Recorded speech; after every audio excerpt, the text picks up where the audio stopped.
안녕하세요. 여행사 세무를 전문으로 하는 임희수 세무사입니다. 이번 시간에는 외국환 거래법에 따른 해외 송금 규정에 대해서 알아보도록 하겠습니다. 자, 외국환 거래법 적용 대상을 우선 기본적으로 살펴보겠습니다. 외국환 거래법이라는 것은 자본 거래, 즉 외환 결제 행위에 대해서 외국환 거래법을 적용을 하는데요. 거주자랑 거주자 사이에 외화로 결제하는 경우나 거주자와 비거주자 사이에 원화 또는 외화로 결제하는 경우, 그리고 비거주자 사이에 원화로 결제하는 경우에는 모두 외국환 거래법에 적용을 받습니다. 거주자와 거주자끼리 원화로 결제한다면 아무 문제가 안 되겠죠. 그러니까 한국 사람끼리 그냥 한국 통화로 결제하는 경우에는, 그리고 비거주자끼리 달러로 결제한다, 외화로 결제한다, 그것도 아무런 문제가 되지 않습니다.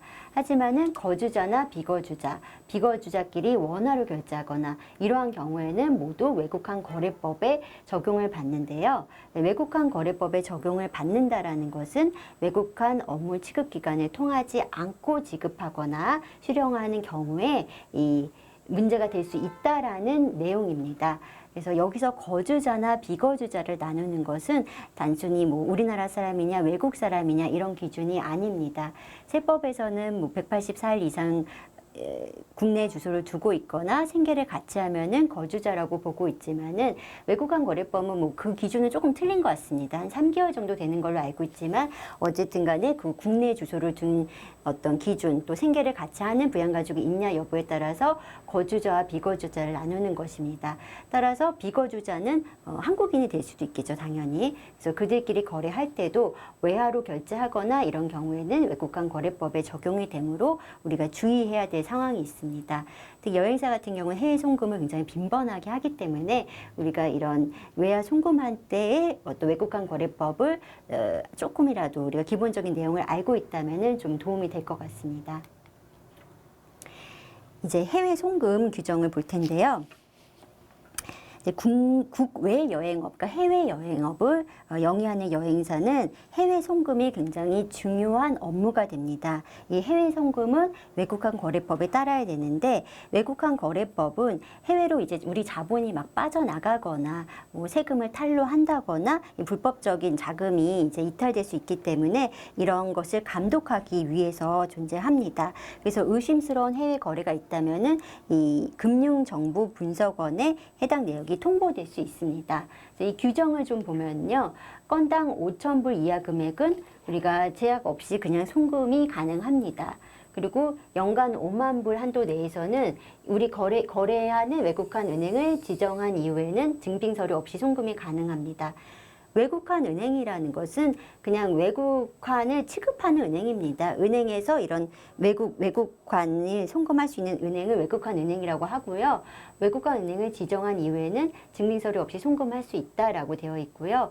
연간 1만 달러 이상 그 해외 송금을 하면은 국세청에 자동 통보가 된다고 합니다. 하지만 우리가 출처가 분명하고 정상적인 송금은 문제가 되지 않기 때문에 이런 국세청에 통보되는 걸 피하려고 일부러 10,000달러 이하로 분할해서 송금할 이유는 없다라고 생각을 합니다. 그리고 신고 의무를 위반할 때는 그 위반 금액이나 횟수에 따라서 경고를 받거나 아니면 외국환 거래 정지를 받을 수 있습니다. 금액이 꽤 크게 되면은요, 행정처분을 받는데, 행정질서법에 따른 어떤 제재나 아니면 형벌까지도 받을 수 있기 때문에 이 외국환 거래법은 굉장히 어렵고도 좀 중요한 내용이 될 수 있습니다. 이제 여행사의 경우를 보겠습니다. 여행사가 아주 빈번하게 해외 송금을 하게 되죠. 그래서 지상비를 해외 랜드사에 이체하는 경우가 많은데요. 이때는 외국환 거래법에 따라서 증빙을 제출을 해야 되고요. 거래하는 외국환 은행을 지정해서 송금 업무를 진행을 하게 됩니다.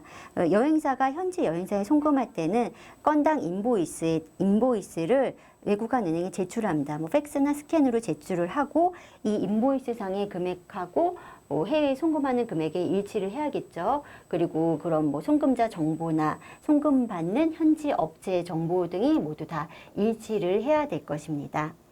그리고 우리가 송금할 때 이 유의사항이 있는데요.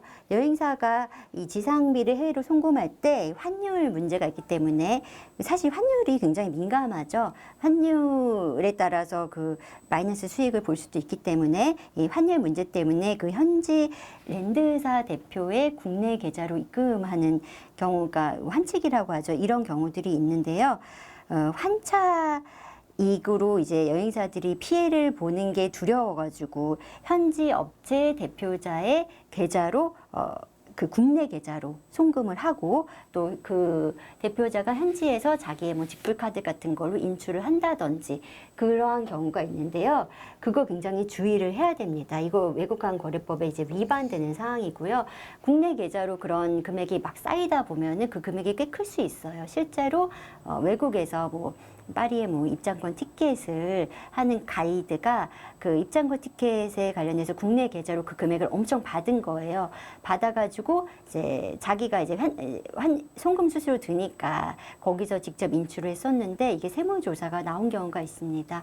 물론 입장권 티켓이니까 그 가이드의 수익이 거기에 뭐 들어가 있다고 할 수는 없으니까 그 내용에 대해서 소명을 해서 이제 처리를 했지만은 이렇듯이 국내 계좌 이렇게 출처 분명의 그 금액들이 들어오고 또 외국환 거래법이 위반되는 상황이기 때문에 이러한 것들은 조심을 해야 된다라고 말씀을 드립니다. 그래서 이번 시간에는 그 일반적인 해외 송금 규정과 외국환 거래법에 대해서 알아봤습니다.